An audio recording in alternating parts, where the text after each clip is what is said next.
Welcome to Dodgers Daily. I'm Casey Porter. I'm so glad that you decided to tune in. Fans, we have a busy show today. I was in Tulsa Saturday night. Thank you to the Fishers for that. Then I was in Oklahoma City Sunday, and I got a ton of great video of Daniel Hudson and Jimmynelson, Gus Varland, Kole Calhoun, a bunch of guys, those veteran guys that might be knocking on the door at the major league level. Devin Mann, a prospect as well. So I have a whole bunch of live video from the stadium to cover in this show. And then obviously we have the last two games of the Dodgers and Astros. One turned out very well with Jamesoutman getting the game-tying hit, I should say, off the wall that lodged into the wall. And then the big comeback on Sunday Night Baseball that fell just short. But, hey, the Dodgers have been playing really good as of late. They've won 4 out of their last 5, and they are now 3 games back of the Arizona Diamondbacks and 2 in the loss column. So we'll get into all that. So we have a busy show. But before we do, just a reminder, if you'd like to help Dodgers Daily by donating, we have a GoFundMe account, and the link to that is in the description. And also, don't forget to interact with this video, like the video, share the video, tell all your friends about the video, and make sure and turn on your notifications. Okay, so like I said, a very busy show. So let's not waste any more time, and let's get right to it, and let's talk Dodgers baseball.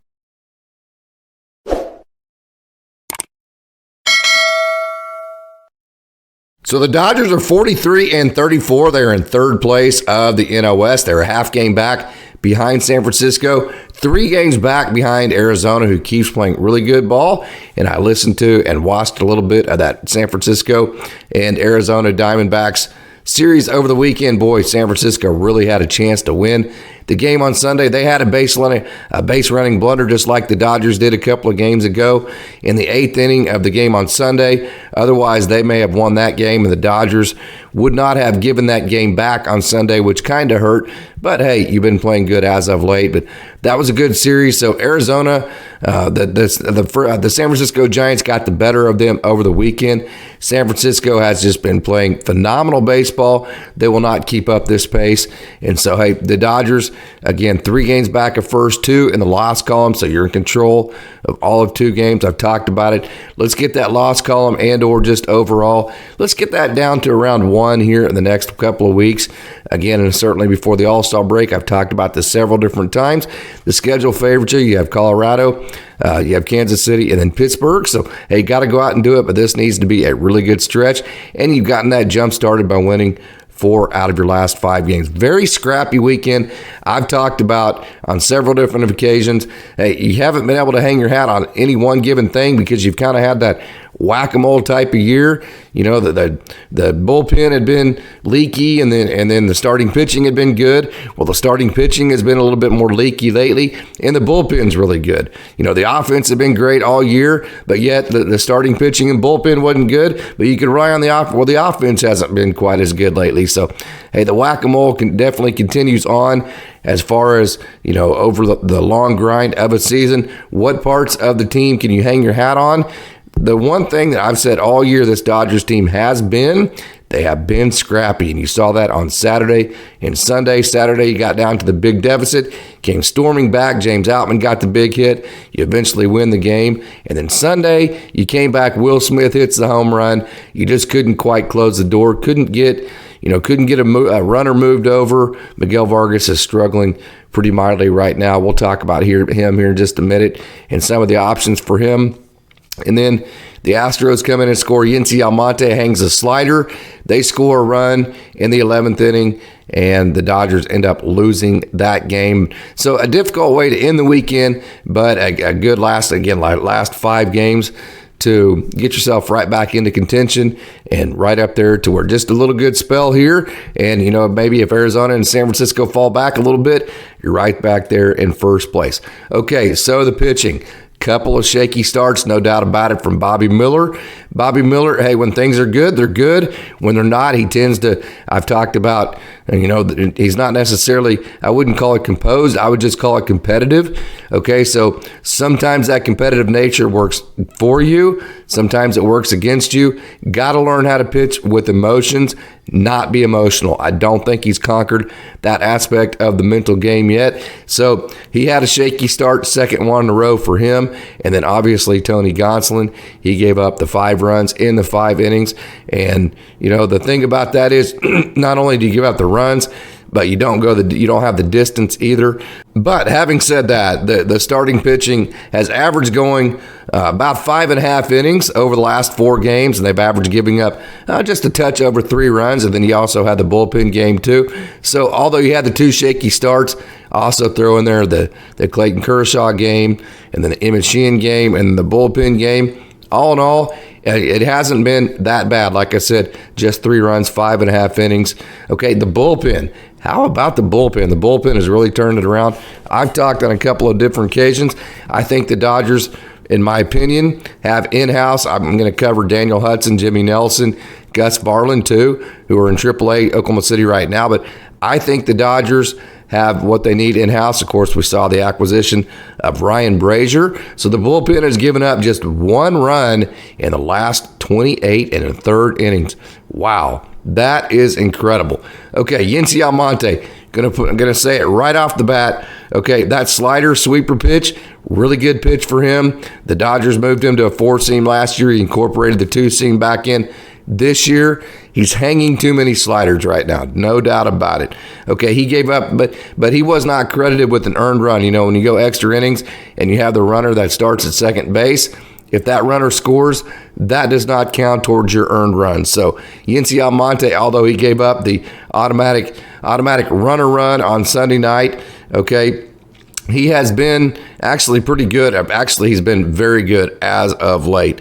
Okay, and so actually Almonte hasn't given up a credited run, so an earned run I talked about, not giving up that earned run. The earned run doesn't count if you give up the guy that starts at second. Okay, so Almonte has not given up a credited earned run in his last 5 outings. He has not given up an earned run in his last 7 out of his last 8, and he has not given up an earned run in 13 of his last 15 outings.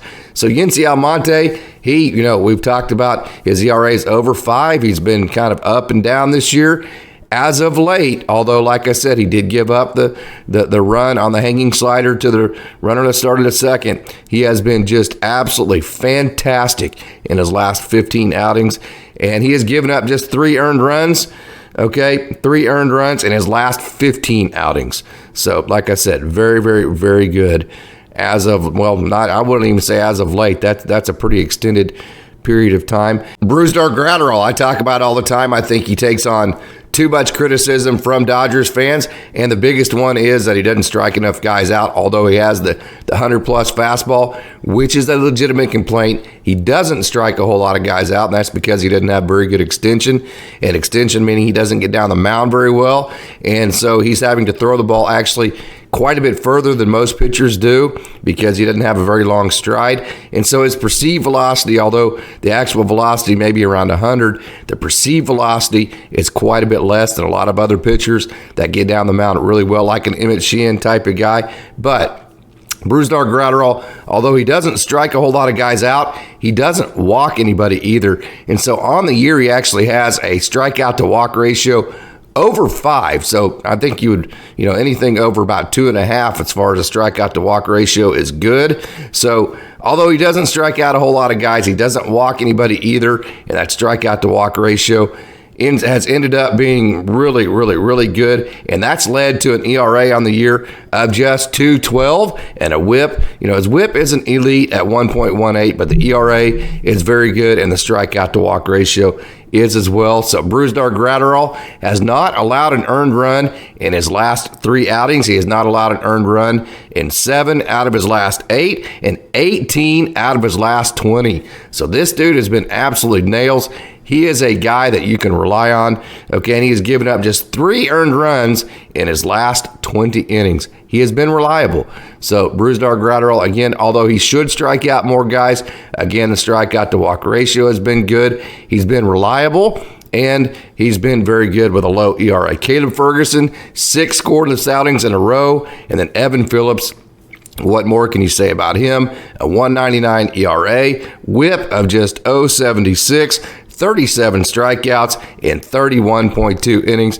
Evanphillips is your prototypical high leverage guy that you can count on every time and every game that matters.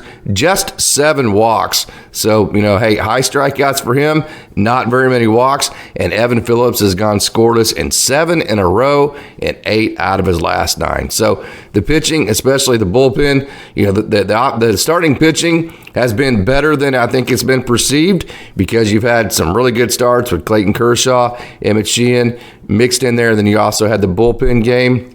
But the bullpen has been fantastic. One of those parts of the year that the offense isn't playing quite as good as it normally does. Okay, the offense has scored 23 runs in the last 5 games. That's a little over 4.5 per game.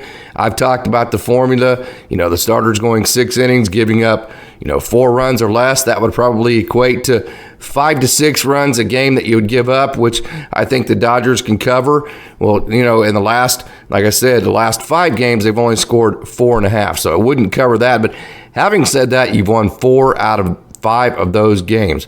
So individually, okay, Mookiebetts just 172 in the last 7 games. So all of these are going to be in the last 7 games. Mookiebetts 172, OPS 557. Freddiefreeman 231, OPS 772. jdmartinez 231, OPS 579. Okay, Jamesoutman has been pretty good over the last 7, and he had the big hit on Saturday and the big game with 3 hits. 261, OPS 565, Will Smith, he's been very good as well. Last 7 games, Will Smith is just fantastic. He needs to be an all-star. In my opinion, he's the best catcher in baseball. Last 7 games, 280 average, OPS 920. So he's really carried the load. Him and David Peralta, and then at times Jamesoutman. Jason Hayward, 231, OPS 775. David Peralta, like I said, 263. So Outman, Peralta, Smith have been really good in the last 7 games.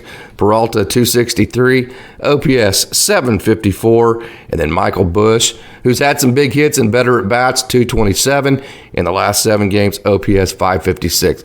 So really you can see individually, last 7 games, guys are struggling. Peralta and Outman have been pretty good. Outman had the one big game, as we saw, and then Will Smith has been fantastic. And you figured out a way to still win in the last 5 games with that kind of offensive production. You figured out a way to win 4 of them. So that's pretty scrappy. Hey, the name of the game is winning. That's pretty good. And, that's what great teams do when one aspect of your game isn't performing like you expect it to, then other aspects of your game have to cover that. And that certainly has been the bullpen as of late. Bullpen of which, the offense or the starting pitching has had to cover on several different occasions. So it's kind of fun to watch each aspect of your team have to take their turns as far as being, the flag winner in terms of what you've been relying on as of late. As of late, the Dodgers have relied on their bullpen to kind of overcome some offensive struggles and at time to time some starts that have gone a little bit sideways. So that's interesting to watch, and the bullpen continues to be one of those mysteries that you never quite know, like a box of chocolates. Not exactly sure what you're going to get every day, but what you've been getting every day as of late is the best chocolate in the box. So that's very, very good. Let's talk some transactions. Max Muncy coming off of injury. So here's the question.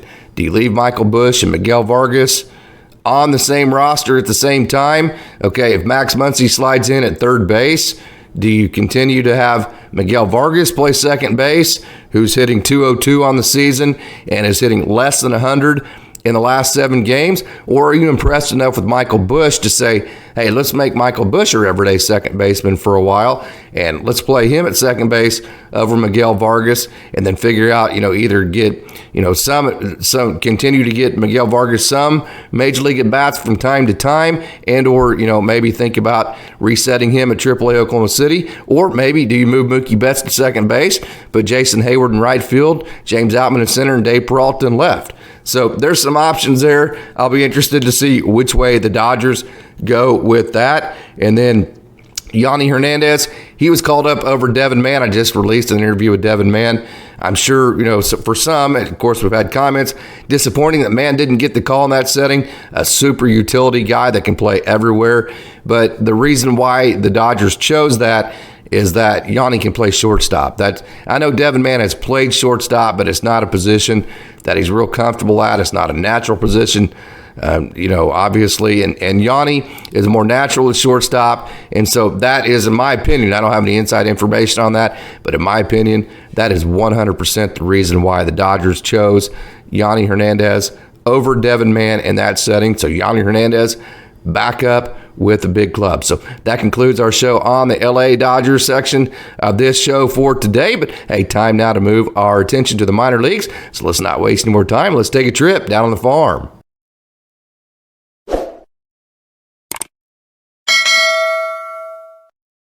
So today's Down on the Farm is going to be heavy on Oklahoma City and Tulsa, and that is because that's where I was at on Saturday night and Sunday. This is Daniel Hudson. Very good look. Got good video of him, Jimmynelson, Gus Varland, Mark Washington, and Adam Kolarek, and all these guys. Very good slider pitch right there. Four-seam for Daniel Hudson, sat 95. I know he's been a little bit hotter than that in the past, but his slider was sharp, as we've seen already a couple of times. Daniel Hudson on rehab with AAA Oklahoma City.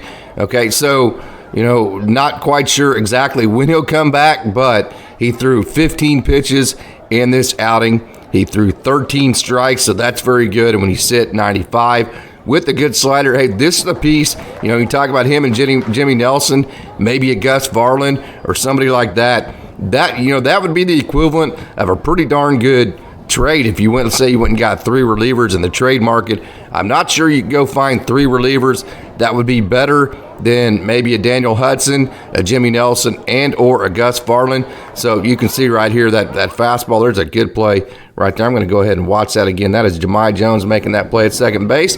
You saw Bryson Brigman at shortstop. So good to see Daniel Hudson in Oklahoma City. Look at that slider. Good pitch, and that plays really well off the 95-mile-an-hour fastball. So I wanted to show you the video I got of Daniel Hudson. Always really cool to see a left-handed submariner in person. Adam Kolarek, man, that's a really cool-looking pitch. And look at the amount of arm side run he gets on that submarine fastball. Very tough to lefties because it bores in on their hands, but also should be effective against right-handers as well because it's breaking away from their barrel, and you can see that he sinks the ball right there, so that's a pretty good pitch. So I was super excited to see, hey, it's one thing to be a submariner. Here's against a lefty, and look, he just kind of fights that off because it's coming from behind your back, and it's hard not to pull off, and you're not exactly sure where it's going to end up.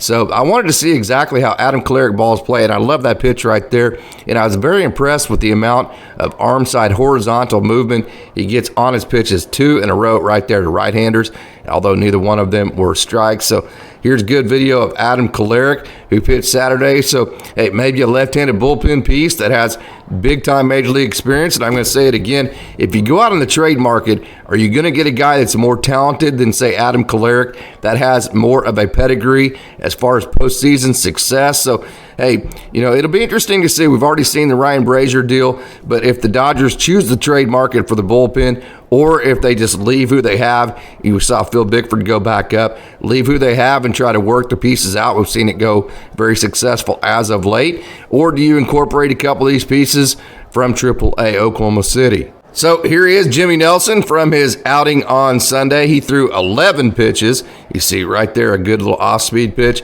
9 were strikes. He was 93.7 on the gun. There's a good slider from Jimmynelson. Actually, I think that's a knuckle curve.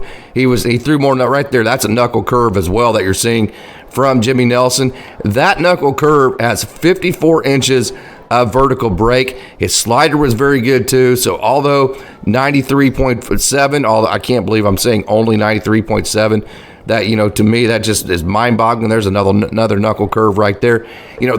For today's game, that's not, elite velo, obviously, because relievers come in throwing in the 100-mile-an-hour range. But having said that, when you compare that with a knuckle curve, we've seen change-ups, split fingers, knuckleball type pitches be very effective in high leverage situations because the hitter has so much adrenaline and you drop that little flutter in, it's just hard for them to control their adrenaline enough to have discipline, A, to not swing at bad knuckle curves that land out of the zone, and B, even if they swing at good ones, to be able to hit it. So Jimmy Nelson, hey, on his way back, you got to root for him with all of his backstories and the way that he just keeps finding good slider right there, keeps fighting, keeps trying to overcome all the adversity he's had. So got to root for Jimmy Nelson. Here's an open face look at Justin Yurchak, and what I want to show, I'm going to rewind this so you can see what I want to show in his swing if I can get it stopped properly.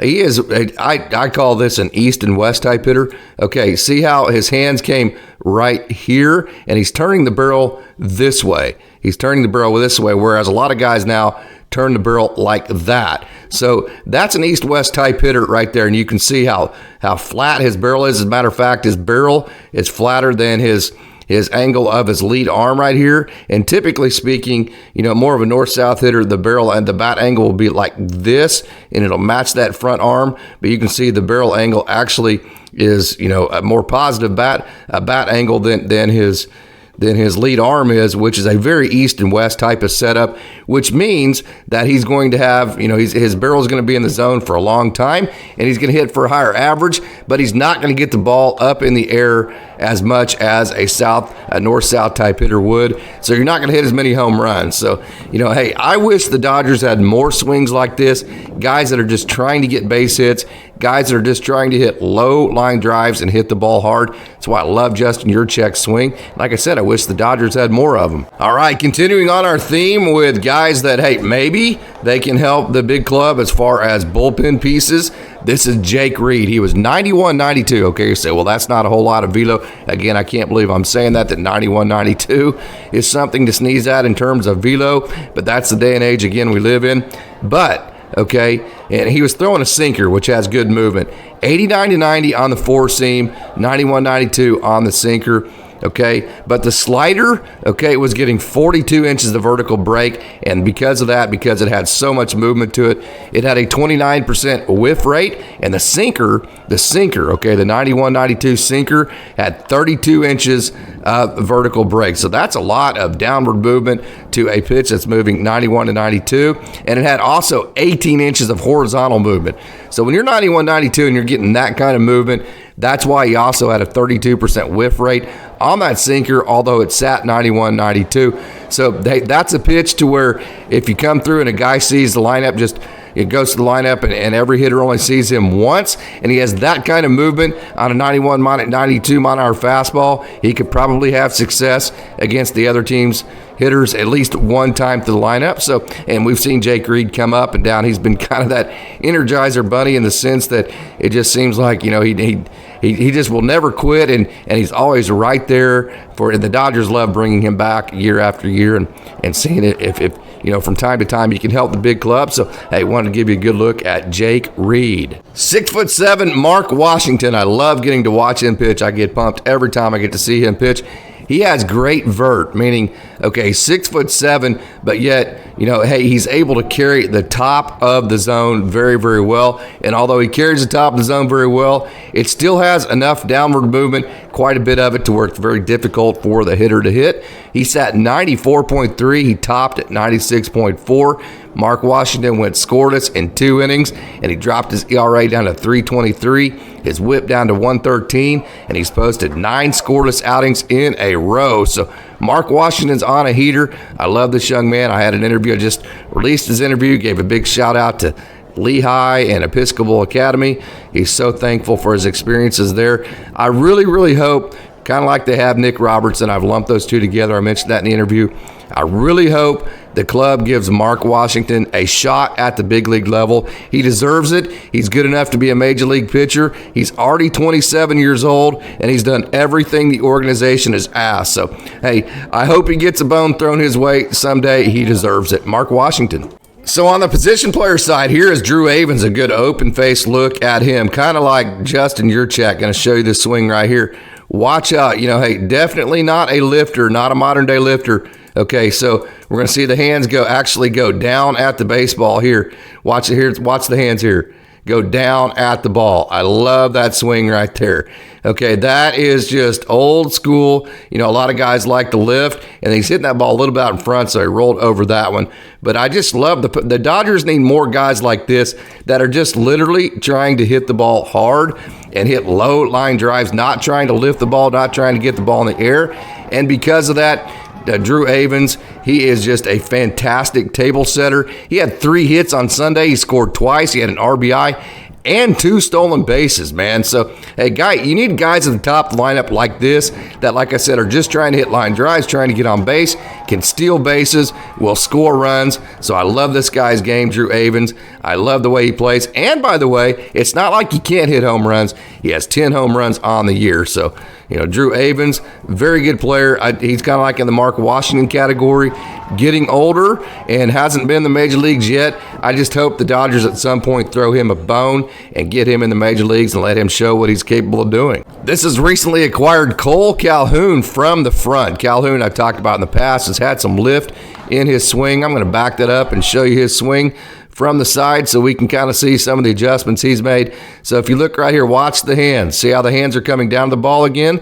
Let me back that up. That's the adjustment he's made, and that's why he's had right there, that's what I call zero degree slot, where you absolutely completely flatten the barrel, and then see the hands still are working down to the ball right there. And then as you get to the front of your swing, as you get to the front, that's when the hands come back up. Okay, so I liken it to, you know, say a pilot that is, you know, he is training to fly a plane. Okay, he's landing the plane right here. See how the hands are coming slightly down? He's landing the plane right here. Okay, and then from right here, after you go to the 0 degree slot where the barrel completely flattens, that's where you're landing on the runway. The hands flatten out a touch from there. See how those hands flattened right there? Okay, that is a flat. The next move is flat, and then when you get in the top, that airplane takes off again right there. You see that just slight uptick where the airplane's taking off again. That's where you want to hit the ball in your swing, is a little bit out front when that airplane is taking back off, and then that gives you the ability to hit the ball in the air.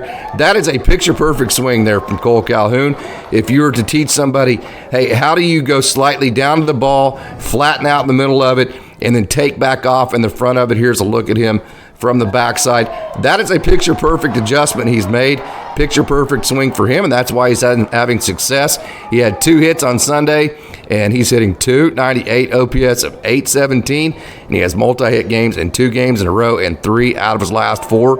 Kole Calhoun. So here's Bryson Brigman, and what I did was I stopped this at the very beginning. This is the baseball right here. He's another one of those table setter guys. I love the fact that the Dodgers have brought in table setter guys in their minor leagues like Bryson Brigman. They already have Drew Avans, you know, and then they have a guy like Jahmai Jones who could do that. So I love the fact that they have guys like this in their system. Look how deep. The reason why I did this, look how deep, you know, his barrel is still way back here. So by the time he hits it, it's going to be about right here. That is very, very deep for a professional. You know, a lot of professionals like to hit the ball about 6 inches in front of them because, again, like that's on the uptick of their swing, and that allows them to hit fly balls. Not Bryson Brigman. You know, if you're talking about that airplane landing, coming slightly down and then getting flat, he likes to hit it either in the flat part of that swing and or as he's still coming down at the ball. That way he can use his speed and hit a lot of ground balls like that one right there, and just hit the ball very hard on the ground and hit low line drives and get yourself on base.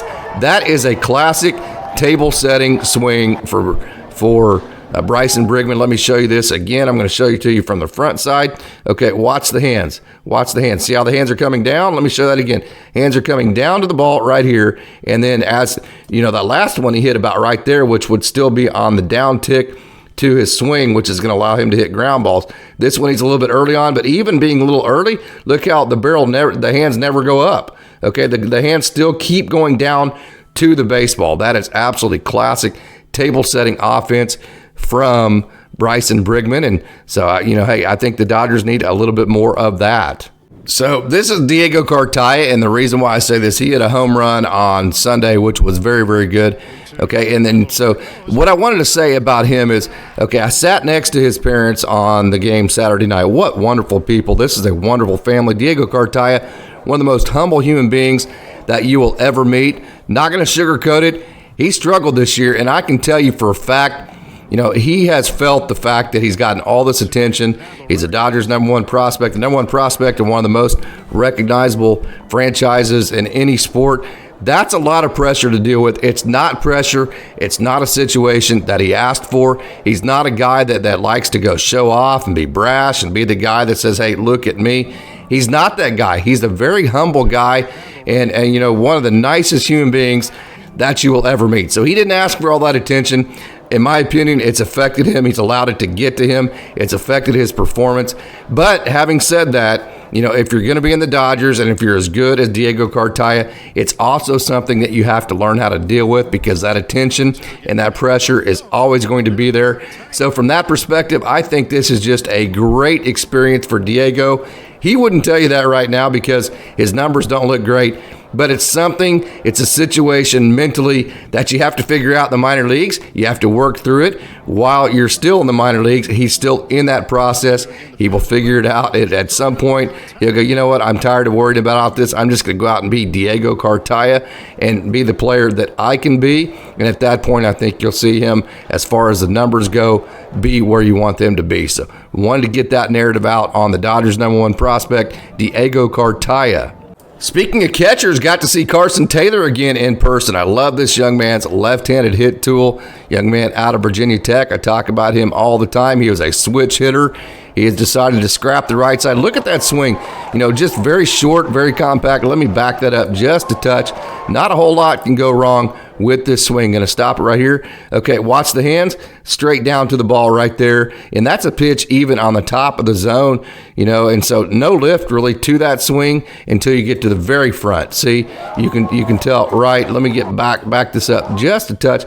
This is why I love his swing so much. Okay, if you look right here at the point of contact, okay, the hands are very flat. The bat angle at the top of the zone is good. Okay, and the hands have not lifted through the ball. The hands do not, watch this. I'm going to watch the hands again. The hands came down to that ball actually, and they're going to actually flatten out just a touch, and then they will not lift until you get to the front right there. So that is, again, I talk about that runway. The hands come down, flatten out, and then lift at the front. Typical, way to be. That's how you be able to be consistent, but then have power at the front of your zone. That is Carson Taylor. He has that down to a T. One of the reasons why I really love his left-handed hit tool. Great Lakes, I wanted to get this in. This is really cool being an Oklahoma State guy. Okay, that's Justin Robleski pitching. That is Max Hewitt catching. That is Jace Young. Okay, Robleski and Hewitt both went to Oklahoma State. Young went to Texas Tech. I saw this matchup a million different times. Young was a wonderful player. His older brother, Josh Young, is one of the best young players in all of Major League Baseball. He's at the Major League level with Texas. So got to see this little matchup right here. Really cool because Max, he's basically been a bullpen catcher for the last year and a half. Got sent back down to Great Lakes so he can have playing time.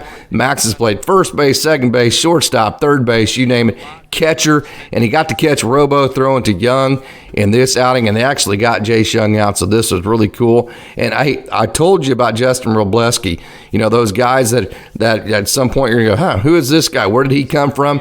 Well, you're in on the ground floor of him. He has been fantastic this year, and certainly this month, he's really turned the corner. Let me watch that again. He has turned the corner this month. His ERA is 109, his whip is 093, and his average against is just 195 in his 6 outings in June. So again, like I said, you've been letting it on the ground floor. He's touched as high as 98, 4 pitches of really nasty stuff. So Justin Robleski, better known as Robo, has been pitching very, very well. Hey, man, I haven't seen Gus Varland pitch in a while, but I can tell you he was super impressive. I've seen him pitch quite a few times.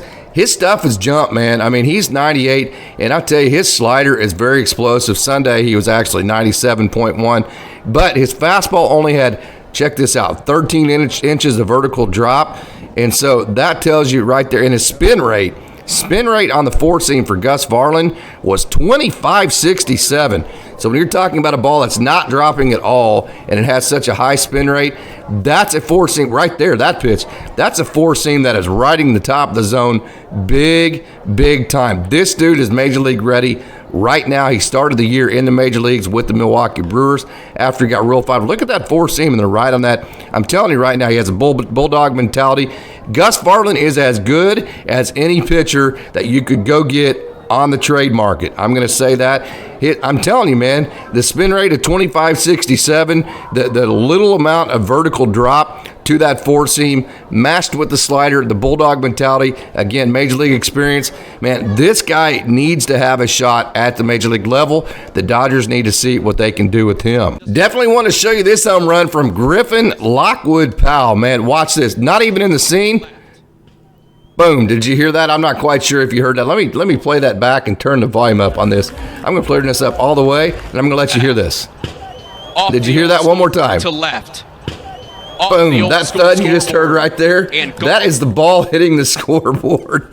Wow, man, that was an impressive home run from Griffin Lockwood Powell. So, wow, what a deal for him. And that was a great home run. Lockwood Powell, I'll tell you what, man, he has had a good season. That was his 7th home run of the year. I always talk about him, how he uses the big part of the field, but yet then he also has power. There is a big-time example of that.